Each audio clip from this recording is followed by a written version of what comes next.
Secretary, Secretary, dun sa yun nabanggit nyo, Diskaya pa lang yung example natin, no? PCC na 300 billion. Diskaya ba ang pinakamarami dun sa... Oo, kasi 2016 to 2025 yun. 1,200 plus contracts yun, flood control. So, unahin natin yung mga yun. Madami talaga yung... Ang Diskaya ang pinakamadami kasi top 2 ba sila? O top 1 sila ngayong 22 to 23 to 25. Pero top 1 din ata sila nung 2016 to 2025 nung nakaraang administrasyon. So, ano yun? Diskaya ang champion dito. No.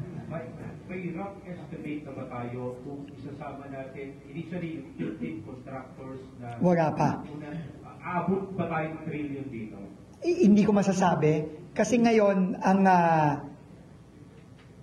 ginagawa natin is kung sino yung mga kontraktor na kinasuhan pa lang, yun ang inuuna namin. No, yun ang inuuna natin. So, ayoko munang magsalita dun sa tungkol sa mga kontraktor na hindi pa nakakasuhan. Pero definitely, champion ang Diskaya dito. Lalo na kung pagbabasihan natin yung mga napakarami nilang kontrata ng previous administration. Yes, Joseph, thank you. Projects from 2016 to 2025, would we be able to know kung magkano lahat? Yes, we can give you the data. I think we have. No? We'll give you the data, we'll call it. Pero yung contract value, you mean, ng mga proyektong yan, yes, we can give you that data. Tapos sir, yung pong 1 billion na bahay at saka lupa, can we just give a parang description?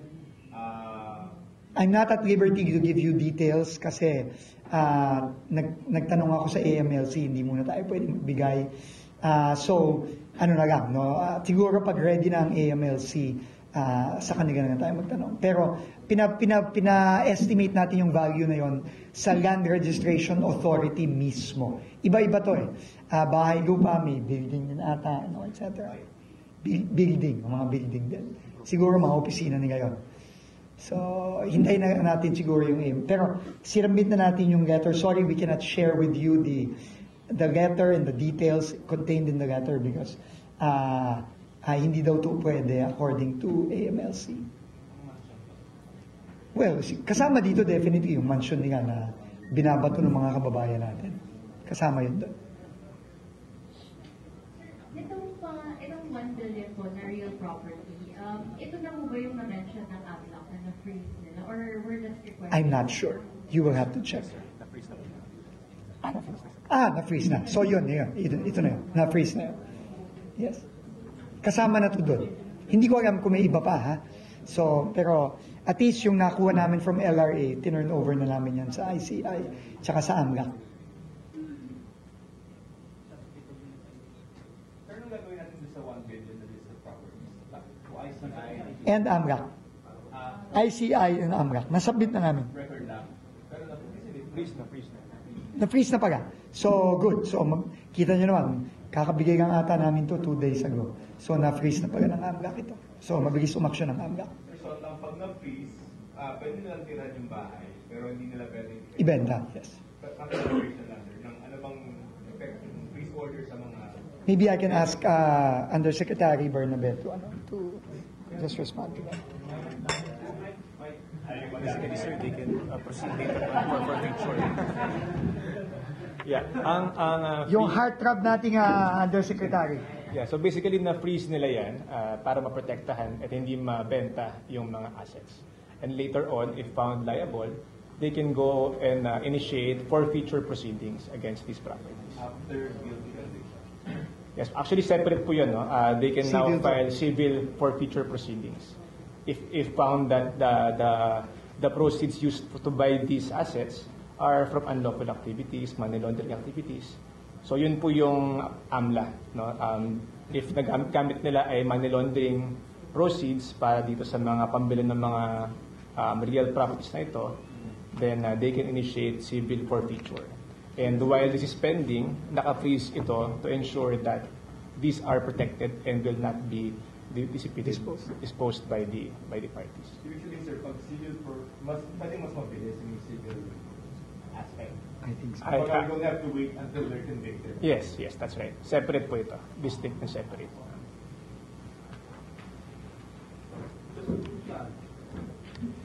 Balikan ko lang yung sa PCC. Yung mga ganito bang reklamo, mabilis ba na makukuha yung penalty? Paano yung magiging proseso? Sa kasaysayan pa ng PCC, may nasingil na ba sila? Meron sila. O baka may numero nga tayo pero wala namang masisingil sa mga diskaya? Good question.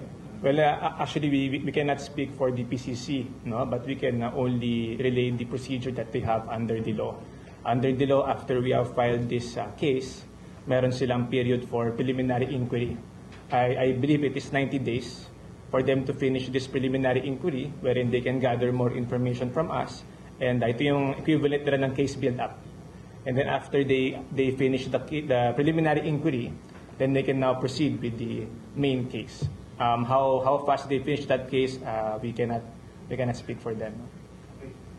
Sinasabi ko to kasi mismo ang PCC, meron silang hanggang ngayon mga hinahabol na hindi pa nila nare-recover dun sa kilalang companies dito sa Pilipinas, Secretary. Pero to, 300 billion pesos yung estimated na hinahabol natin sa Pagskaya. Yes. Siguro, hindi ayaw natin pangunahan ng PCC. Pero tingin ko naman, ang siguro pagkakaiba nito sa ibang kaso is, ang DPWH na kasi ang mismong nag-provide ng ebidensya. So, I would think na mas mabilis siguro ito dahil kumpleto na yung ebidensya na binigay namin. At in the case of the Discayas, sila na mismo umamin na kasama sila sa bid rigging kasi under oath nila sinabi ito sa Blue Ribbon. So I would think those are circumstances that will help PCC speed up the process. Unlike yung mga previous na ang PCC mismo ang nagke-case build up, nag-gathering ng evidence, ito madali nang naibigay sa kanila. Yun nga ang tingin ko. Pero syempre, ayaw natin pangunahan po ang PCC dyan. Okay? Andrea? Pwedeng more details lang po dun sa bid rigging. Like, apart from the Discayas, kunyari yung sa Mindoro po, like, what evidence did we find to say na may nagkaroon po ng bid rigging po? Yeah, primarily we used yung mga red flags available, no?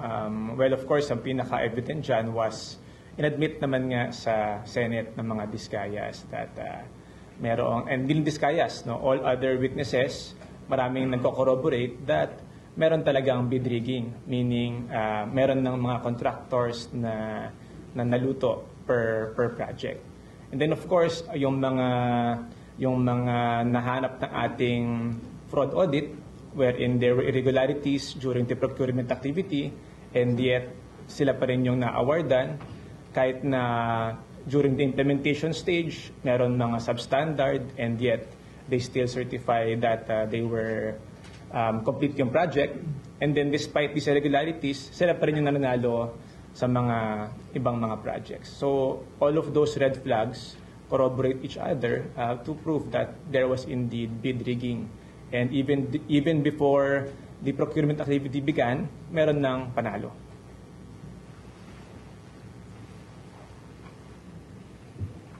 Pero, sir, hindi po ba parang ang sinasabi ng reports po now is yung pumipili ng contractor is the lawmaker or the proponent? Parang how do we, meron din po ba tayo? Well, I think it's immaterial kung sino yung namili ng winner. No, the point is there was already a predetermined winner, and all the circumstances and evidence point to that na talagang meron na nangyaring bid rigging during the procurement process. Yeah. Siguro just to add to that, no? I mean, kailangan intindihin natin na itong mga iba't ibang kasong fina-file natin, may kanya-kanyang purpose yan, no? And yung PCC filing, ang main purpose niyan is mapinalize yung mga contractor para mabawi natin ulit yung pondo ng naninakaw nila. No? So this is one way na hopefully mas mabilis nating mabawi yung mga ninakaw na pera.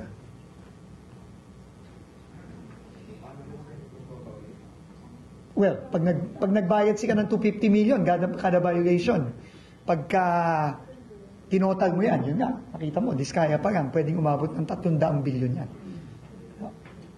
Dito pa lang sa 12 kaso ngayon, 2 billion, halos 3 billion na yan. So, ano yan, no? Kumbaga, we have to throw everything at these people. No? Lahat ng pwedeng kasong pwede nating i-file against these people, pa-file natin. Kasi ang kailangan managot at kailangan maibalik natin ang pera ng mga kababayan natin. So lahat ng pwede nating i-file against them, pa-file natin. Okay? Gerard, I think. Yeah. Sir, tungkol doon sa city, as we speak right now, sir, gaano karami pa yung mga damaged infrastructure and mga buildings na kailangan pang ayusin natin? Wala akong count kasi marami. No, wala akong count. No, as you know, as of yesterday, our running total was roughly about 2 billion pesos in damaged infrastructure, roads and bridges pa lang yun. Hindi pa bilang yung hospital, hindi pa bilang yung mga classroom at iba pang mga facilities. No? Pero ngayon, ang purpose natin ngayon at ang primary objective natin is immediate relief sa mga kababayan natin. Kaya bukas, i-announce ko din na pupunta kami ni Senator Dick Gordon, ang chairman ng Red Cross, pupunta kami ng Cebu bukas para kami mismong dalawa ang magsusupervise ng pagtatayo ng tent city natin na in-announce ng ating Pangulo kahapon. No? Kasi alam nyo, ang problema ngayon sa Cebu, sa Bogo in particular, at sa iba pang mga lugar, yung mga kababayan natin takot bumalik sa mga bahay nila. Kaya pinipilit nilang matulog sa labas. At marami sa kanila sa tabi ng kalye, at minsan kung saan-saan na lang sila natutulog kasi nga ayaw nilang bumalik sa mga bahay nila dahil sa mga aftershock. At syempre, dala na rin ng trauma. No? So ayaw nilang pumunta sa kahit anong structure na may bubong. No? So ngayon, ang sabi ng Pangulo, ang solusyon lang natin dyan, magtayo tayo ng tent city sa mga open spaces. Yun ang ginagawa na natin ngayon after nung utos ng Pangulo natin kahapon sa visit niya. So, I think they will start building the tent city already today. They already found a site, a big soccer field very near the Bogo Provincial Hospital. And, pupuntahan namin yan bukas sa Bogo kasama ni Chairman Gordon. At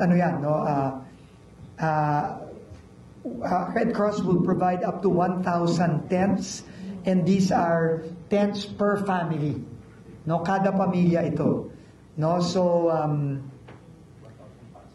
1,000 families initially, no. At ang natin diyan, no, all over northern Cebu. Hindi lang sa Bogo, kundi all over, no. So kasama din ang pagtatayo ng mga medical tents, mga food and water tents, at kasama din ang pag-provide ng temporary na kuryente at tubig sa mga tent city na ito. Kasi talagang nakakaawa yung mga kababayan natin. Hindi natin sila masisi kung ayaw nilang bumalik sa kanilang mga bahay. Kasi kahit kami na nandun ako nung Wednesday at kahapon kasama ng ating Pangulo, ang daming mga aftershock na medyo malakas talaga. So, hindi natin masisi. Pero at the same time, nagki-clear na rin tayo ng mga structure na structurally sound at kampante tayo na hindi magigiba kahit na magkaroon ng mga aftershock. So pati yon in combination with the tents that we will be setting up will give some relief to our people. So nakakaawa talaga yung mga kababayan natin na natutulog na lang. Lalo na ngayon, may parating na mga bagyo, umuulan, we cannot expose them to the elements. Yung mga road networks natin within Cebu, okay na, madadaanan na. Yes. So, kagaya ng pinakita ko sa inyo, ang unang ginawa natin, Wednesday pa lang, ginawa na nating passable yung main highway papuntang Northern Cebu. At as of Wednesday afternoon and yesterday, cleared na tayo all the way from Cebu City all the way to Northern Cebu. So, yung movement ng goods natin, tuloy-tuloy na yan. Pero syempre, temporary pa lang no, ang pag-aayos dyan. At tuloy-tuloy tayong gumagawa niyan. At yung ospital, na-clear na natin at tuloy-tuloy na rin ang pagpapagawa natin. Ang next na susundan natin na gagawin, yung mga bridges naman at yung mga classrooms na kailangan natin magawa. Rebuilding, nakapag-usapan ka kung how many years? Hindi pa natin masasabi yan. So now, hopefully hindi naman years ang pinag-uusapan natin dito. Hopefully months lang. Kasama na rin syempre yung mga simbahan na nasira, yung iba pang mga structures na nasira. So, kasama lahat yan. Wala pa tayong assessment of that right now. Ngayon lang tayo yung immediate needs muna ng mga kababayan natin. Sabi nga ng Pangulo natin, dun muna tayo sa immediate relief. Sir, alam namin, busy kayo sa Cebu, sa pangyayari na yan, sa earthquake. Sa ngayon ba, hindi ko alam kung may tanong na to sa inyo nakalipas, no? Na kung nandito pa tayo, alam, Pinapagis na ata tayo. Meron na ba tayong order sa mga regional officers natin na mag-check ulit ng mga structural integrity ng mga lahat ng building natin dahil given eye-opener itong nangyari na ito sa Cebu na sobrang tindi nung naging, lalo na siguro dito sa Metro Manila na yung inatabayan natin na sa Bicol na pwedeng mangyari. Yeah.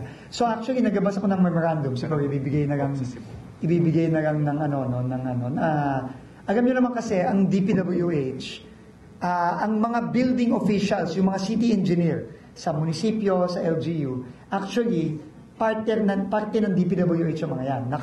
Kumbaga, ano lang sila, no? Parang seconded lang sila o kasama lang sila ng mga munisipyo at mga syudad. At nag-issue na tayo ng memorandum, I think the other day, nung Wednesday, na kailangan i-check lahat ang structural integrity ng lahat ng mga building.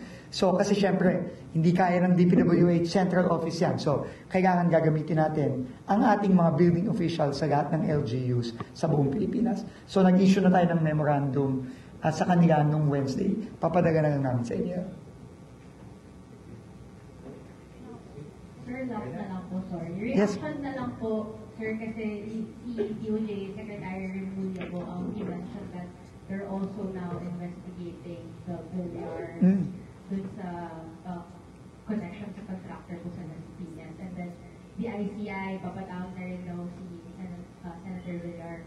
Reaction na lang po, sir, and natuloy na po ba rin, sir, yung meeting niyo with Unang-una, no, I think ang ginagawa ng DOJ at ng ICI, consistent lang yan dun sa executive order na ginabas ng Pangulo natin, creating the ICI and investigating the last 10 years. Di ba? Consistent lang yan. And the last 10 years involves previous DPWH secretaries and previous officials. Not only of DPWH but also other officials of the last 10 years. So consistent lang yan. And ginagawa lang ng ICI at ng DOJ ang kanyang trabaho. So pabayaan natin gawin nila ang kanilang trabaho dyan. No. As for the meeting with Secretary Villar, yes, natuloy ito. 3 weeks ago, nag-usap kami at tinanong ko sa kanya kung ano ang nagtanong ako sa kanya specifically tungkol dito sa mga iba't ibang proyektong to, including the projects that were done in 2016. No, including Sunog Apog, including a lot of the other projects na problematic na nakita natin na nangyari nung previous administration. So binigyan ako ng mga inputs ni Secretary Villar, binigay din niya sa akin yung mga tao na kailangan kong hanapin para maintindihan ko itong mga iniwang mga problemang ito nitong mga nakaraang administrasyon. Sabi niya sa ako, ano naging sabi niya sa akin, gumana daw ito nung inaugurate, pero mukhang nasira a few weeks or a few months after. So, binigyan din niya ako ng pangalan, yung dating NCR director, no? So, yun ay kakausapin na rin namin para malaman natin unang-una ano ba nangyari dyan at ano ba talaga ang problema. Kasi ang priority ko sa Sunog Apog, pagganahin na muna once and for all. Habang nag-aano tayo, nag-iimbestiga tayo kung sinong dapat managot dyan, kailangan pagganahin na natin kasi 2020 pa yan eh. No, hanggang ngayon hindi gumagana. So kailangan gumana na yung Sunog Apog. No, and in fact nag-meeting kahapon si Undersecretary Perez kasama yung lahat ng contractor, both current and previous, kasama na rin ng mga DPWH officials para finally once and for all gawa na natin ang solusyon yan, mag-agree na sila on a way forward para finally mapagana na itong Sunog Apog. Involvement, sir, sa possible anomalous projects. Well, alam naman ni Senator Villar, former Secretary Villar, na ang investigasyon dates back to his tenure as DPWH Secretary. So I think he is ready for that, and he will face the ICI and both the DOJ. No? Well, I think so. I don't think he needed to say that. Thank you for watching. Don't forget to like, share and subscribe for the latest hot news of the press.